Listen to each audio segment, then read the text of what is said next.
companies that are just starting this ESG journey, what are the key steps or recommendations that that's maybe a question to both of us, but that we could provide for integrating EAM into this overall ESG strategy? I'm going to be really tactical in answering that question, because there's one thing that ends up being the biggest data point for us to actually get started on the journey is asset collection.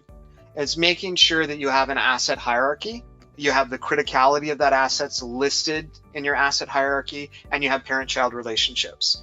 So the one thing that you could do today to start on that journey is, even if it's an Excel spreadsheet, make sure you have an accurate inventory of all your assets. We can't measure it if we don't have that accurate inventory. So very simple, probably very intuitive too, if you think about it.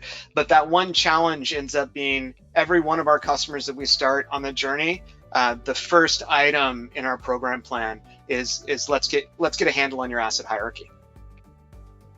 That's definitely tangible and a very good tip. I would have thought that at least steps after that also, like, assess the current EAM practices to see how is that aligned with the ESG relevance and then goals that we set in the company. But I can see that this is probably a step 2. So I definitely agree.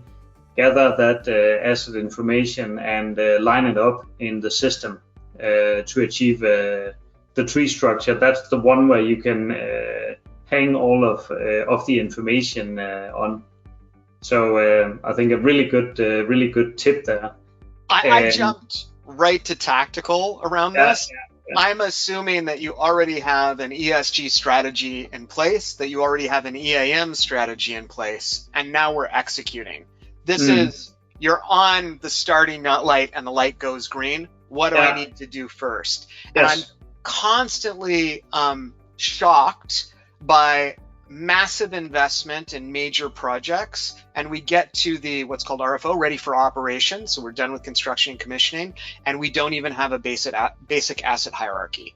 We had a job, and this is a real world example, where we actually had to put half a dozen people in multiple facilities to go in and catalog assets, because a organization didn't even know what they had. So it's always shocking to me that we assume things are there because of the size of companies and the capabilities of those companies. But really, a lot of the stuff that we do around EAM goes back to basics and doing the basics correctly.